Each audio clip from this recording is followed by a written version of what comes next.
Okay, so again, I'm writing out everything, so there's going to be shadows and shakiness of my hand when I am doing this. The first thing I said I would demonstrate was what it looks like when you have a covalent bond between the elements, and also what it looks like to have non-bonding electrons. So the first one I'm going to talk about is H2O. So as I had previously mentioned in the entire lecture, hydrogen will not be a center atom. So you automatically know that oxygen has to be your center atom. So you're going to have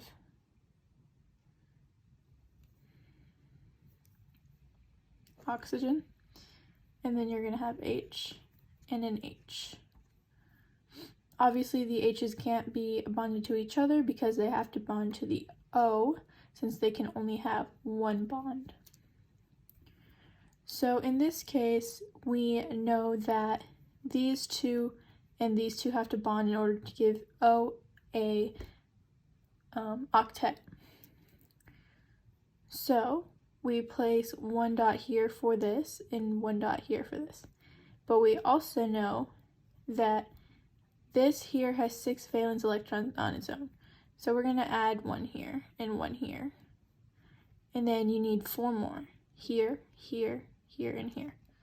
There you go. So we follow the rule where we add 2 electrons between 2 atoms, and then you move somewhere else. And this would also translate into, remember dashes mean that there's 2 electrons and it's a bond, H. I hope you can see how we made that transition because the 2 dots equal a dash, and as far as this goes. And in this case, you're trying to figure out, okay, where are the lone pairs? The lone pairs are going to be the parts that have 2 electrons but not bonded to anything. So in this case, this will be, this right here is 1, and here's another lone pair. So this has 2 lone pairs. Okay. Yeah, I'm not going to circle it. Anyways, so the next thing we have going is chlorine, Cl2. So we know that chlorine has 7 valence electrons. I was trying to find my, there it is, okay.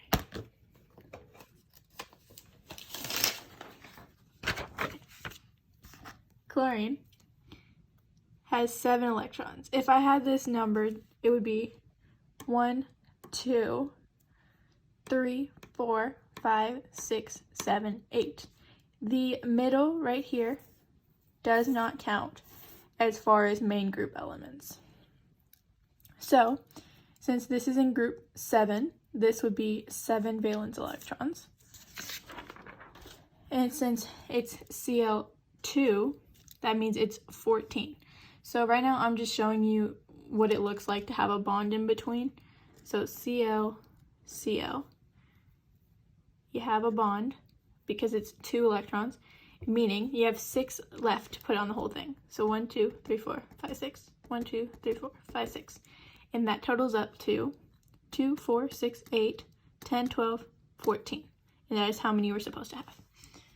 So that's as far as I'm going to go with this before going into describing any other bonds. And so the next one I'm going to talk about is the double and triple bonds. And so my example of a double bond was going to be O2. This has 6 and a 6 because of the 2. So that'd be 12 valence electrons. So O, O. We have our 1 right there. 4, 4, 4, 4. Oops, didn't mean to do that. So how many is this? 2, 4, 6, 8, 10. We need 2 more. And the only way to get 2 more is to create a double bond. And that is where you get a double bond from in order to create an octet. Okay, so for a triple bond, we're going to talk about nitrogen gas, N2. So N2, N has 5 valence electrons, so that's 10 total. So we're going to say, okay, I'm going to represent this one in dots just to show it a different way. So we have 1, 2, right? Then we have another 2 here, 2 here. That's 6. So you have 4 more available. But how are you going to do it in a way that you were able to get this to be 8 and this to be 8? The only way to do that is to have 2 more bonds here. And this also, as I said before, can be represented with lines. And it does not matter where you put the lone pairs. They can be on the side, on the ends, like it can be at any place. That doesn't really affect anything. Okay. So the next thing I'm going to talk about is why H2O works and H3O doesn't. So I went ahead and wrote down the molecular formulas of something that I'm going to combine. This was my example for the models versus reality, and it's a comparison between H2O, H3O, and H3O plus. So if you calculate how many valence electrons, 6 for O, 1 for H, but there's 2 H's, so it's 6 plus 2, that's 8. And again, I'll go over how to calculate it in my examples for the Lewis structure later on in the video. Right now, it's just to show certain elements of the Lewis structure and why they're there. So again, if we draw the if we draw H2O again, it's going to be HOH with the 2. And then here, the problem comes out that we have an O bonded to 3 H's, right? Because it's H3. And so this is 2, 4, 6. So you're left with 3. So what are those 3 going to do? The only place they can go is become lone electrons. 1, 2, 3. This is very, very unstable, and it does not exist, which is what the Lewis structure predicts. And the whole point of this of the Lewis model is to predict which molecular compounds are stable and which wouldn't be. Whereas if you look at H3O plus, remember that this charge means that you subtract 1 valence electron, which leads you for 9 minus 1 is 8. And in this case, you end up with HO, H to 2 because you're taking away that 1 extra electron you have there. So the next examples I have are hydrogen bromide and NH4 plus. So this is the part where I was going to actually describe how you're supposed to write a Lewis structure and figure out how to write one. So step 1, as I referenced in my lecture video, was to write the correct skeletal structure. Well, in this case, there are only 2 atoms, so you know that it really doesn't matter which order you write it in. It could be BR. It's better just to write it HBr at this point, actually. But, so you have HBr, right? And you know that your hydrogen's already full. You're not going to add any lone pairs to that. Hydrogen should not have any lone pairs. So you have an H bonded to a Br. That's where you start. Sorry, I skipped over step 2, which I had already done. Step 2 is actually to figure out how many valence electrons you have. So we know that hydrogen has 1, and we know that, well, that did not get written, whatever. Hydrogen has 1, and bromine, since it is in group 7, well, I don't actually have the numbers written. It has 7 valence electrons, so that is 7. So 1 plus 7 is 8. Now you begin drawing, which is step 3. So you're going to write your elements down, and then you are going to begin with putting the first bonded pair in between the two, which you have now given H a duet. H is complete. The next step is to complete bromine, and if you look at it, 8 minus 2 is 6. So you have to have 3 lone pairs, which is a total of 6 valence electrons, which is, so you have 1 lone pair, 2, 3. And how many, now, if you look at it, the bromine octet is complete. And you have a total of 2, 4, 6, 8, 8, and you are good. That one is correct. The next example is going to be NH4 plus. So we're going to, again, step 1 is to write the correct skeletal order. So again, only 2. So it'd be NH. And then what I skipped last time was step 2.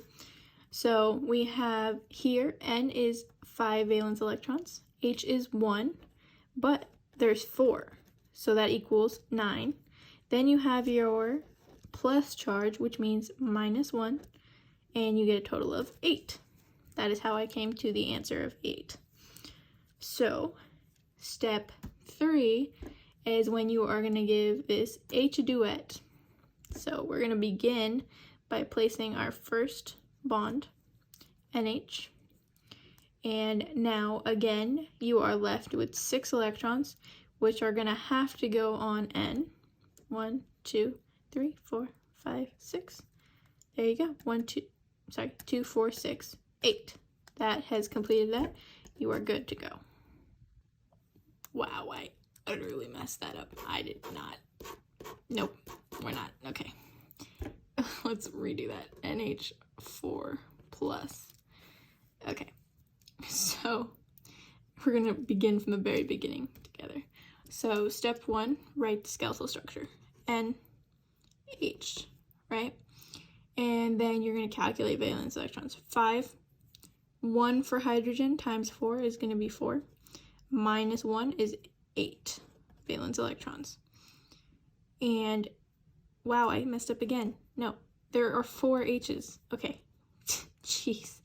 So this one is actually the minute you write the skip.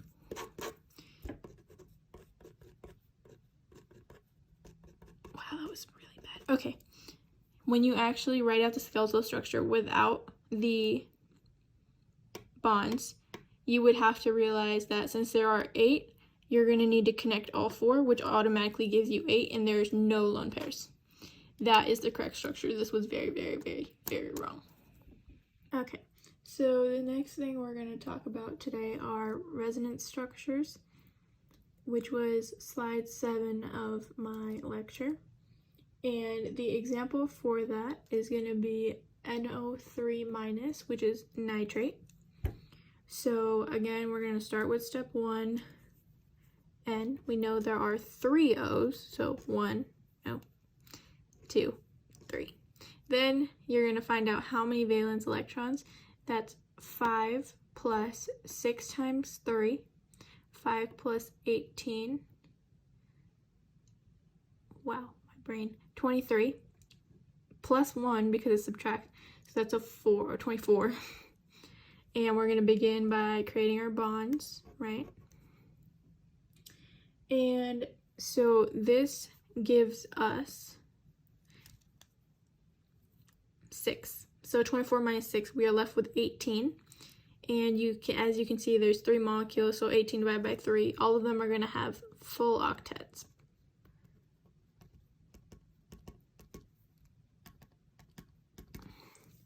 And there you go. And so in this case, the nitrogen, which is a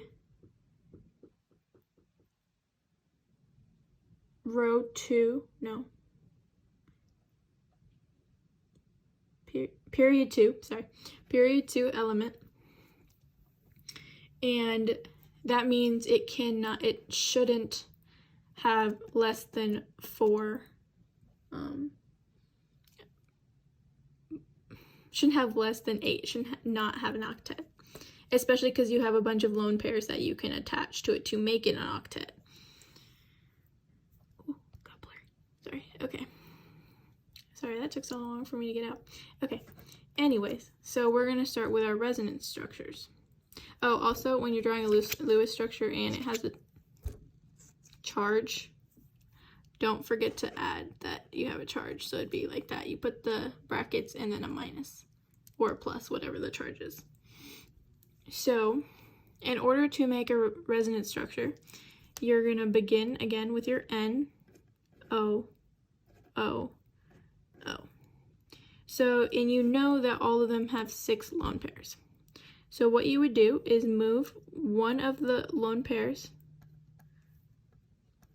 one of them, and attach it. So this would disappear here and it would become a double bond. So there you go. This one has 4, right? And this one has 6, 6, 6. There you go. So okay, you have one there. In all reality, because they are all the same atoms as far as what the element is, oxygen, oxygen, oxygen, you can move that double bond anywhere. It can be here, or there. And all of them are the same. Hence, there is no particular one that is better than the other. But, yes, so, yeah. It doesn't matter where you place that double bond in this case, but there are cases in which it would very much make a difference on where you place it, and that is when we will look at the formal charge, which is my next topic. That is a very bad HF, but that is an HF. So the next thing we're going to be doing is formal charge, which, okay, so that may not look like it, but it's an H and F, so hydrogen fluoride. So the next thing we're going to be doing is a resonance structure to figure out, not resonance structure, we're going to be calculating the formal charge of this molecular compound, which all begins with a Lewis structure. For that, we're going to begin with step 1, which is drawing the skeletal structure, which is just, it's 2 atoms, so it'd just be HF. And next you're going to calculate the valence electrons, which this has 7, this has 1, so that's 8. Oh, you really can't see that. Okay. And you know that there's obviously 1 bond in between the 2, subtract 2, that's 6, right? So there you go. That is your Lewis structure for hydrogen fluoride. And the next thing to do is apply the formal charge formula, which is the number of valence electrons, V is valence, E to the negative power is electron, minus, don't forget your parentheses around this, that's important, the number of non-bonding, NB, I'm just going to put NB, plus the number of BE, bonded electrons, over 2. Or that times 1, this times 1/2, but over 2 works just fine. So we're going to be finding it for H first. And that is, so it has 1 valence electron.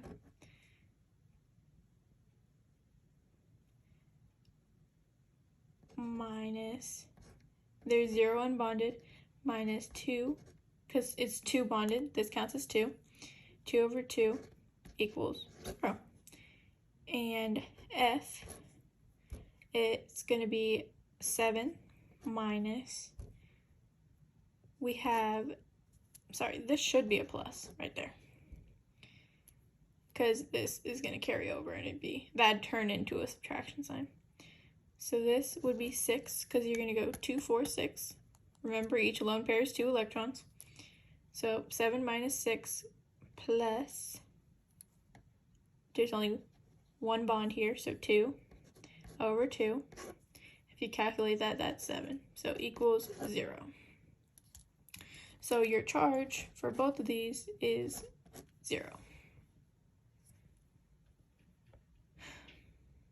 So the next thing we're going to be talking about today are exceptions to the octet rule, and the first one is odd electron species, which my examples for that were NO and NO2.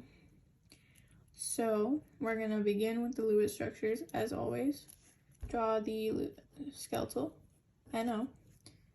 I'm going to do both N, O, O. So there's that for you. And next thing to do is calculate the valence electrons. 5, 6, that would be 11. 5 plus 6 plus 6. 12 plus 5, that's 17. So we're going to begin with the single. And that leaves us with 9 to go. And so I'm going to add 4 here. We're just going to add them to the side and see what's up. So there's 6, 8. We only have 3 left. So that'd be a single one.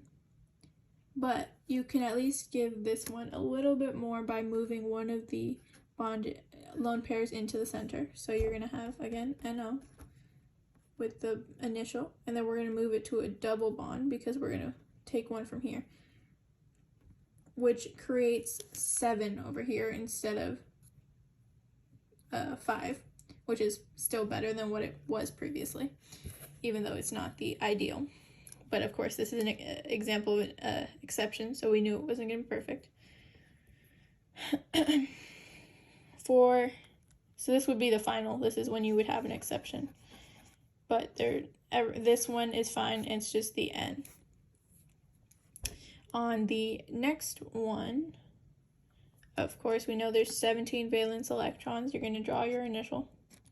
We're going to give this one 6. So you got 6, 6, that's 12, 14, 16. We're left with 1 over. So that's going to go there. But we need to get, so we have 1, 2, 3 to here. We need to get 1 more. So either side you can move, it does not matter. This is a case where you'll have a resonance structure. And I'll actually draw out the hybrid for you on this one. So where it's going to be.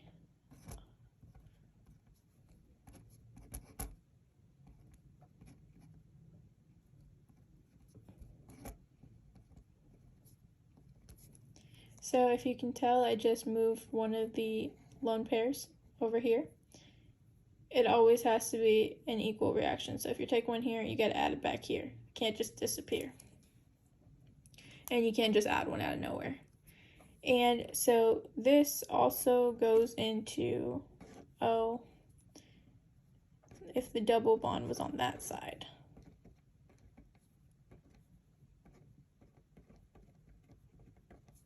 Okay, sorry, cut out the screen. These two would create a hybrid structure that would look like this. Same skeletal structure, it's just the bonding that changes. So you're still going to have the original and the 4 on both. This is when a dotted line comes into play. So this is a hybrid structure because I wasn't able to previously show you. This is, I'm going to emphasize this, you know, with my terrible circle, but that's okay. Yeah. So my next move is going to be doing the second exception to the octet rule, which is incomplete octets, and we're going to use BF3. So write the skeletal structure, B. There are 3 Fs, we're gonna, our valence electrons, B, what is B? Is 3. And, nope. Yes, B is 3. F is 7, so that's 21 plus 3, that's 24. Right? So we're gonna start with our initial bonds. And we're gonna give the 6.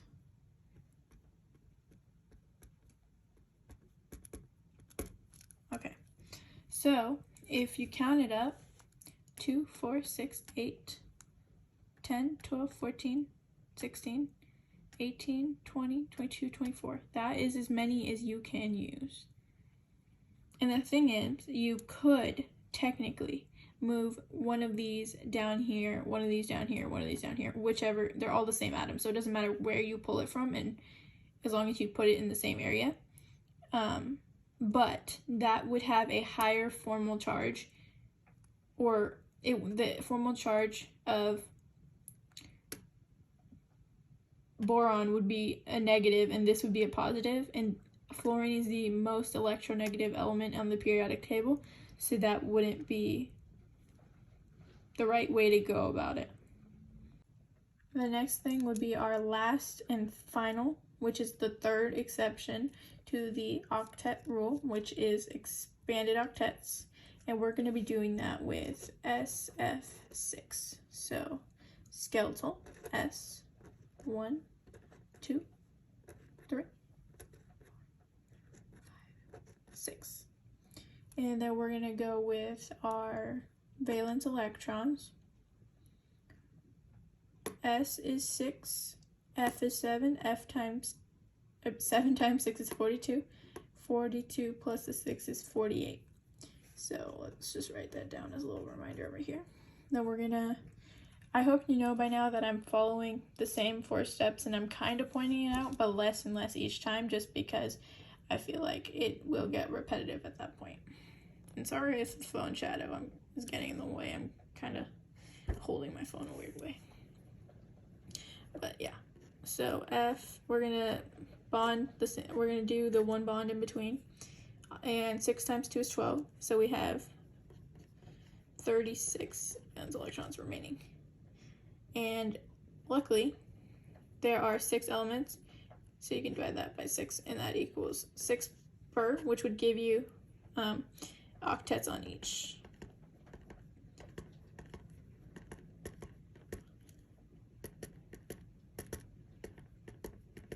Very quick, but yes. So that is how you would get that.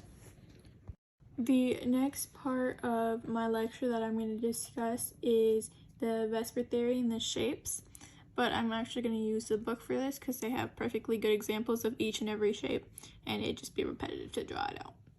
So the first one, of course, is linear, and as you can see, this is a VSEPR model. Look at the Lewis models for this. Actually, you can look at either, it does not matter. But this one will also show you the lone pairs. This one accounts for lone pairs, but it's not physically shown. So focusing on these would be much better for my example. But essentially, you see the 2 lines up with linear, the 3 lines up with trigonal planar, and we're looking at the ones only with 0 lone pairs for this initial read-through. 4 is tetrahedral. 5 is trigonal planar with the pentachloride right here. Or wait, PCl5. I didn't say that right, but then we have the 6, which is the octahedral, which is SF6. And now we're going to be going over this one more time, but this time it's for the molecular geometries, which, as I pointed out, stays the same if there are 0 lone pairs. But when you have 1, 2, 3, or more, or whatever it is of the lone pairs, then that affects your molecular geometry. 3 electron groups, 2 bonding pairs, 1 lone pair becomes a bench shape, which is signified by that right there. And you can see how each one makes a difference, which is what I outlined in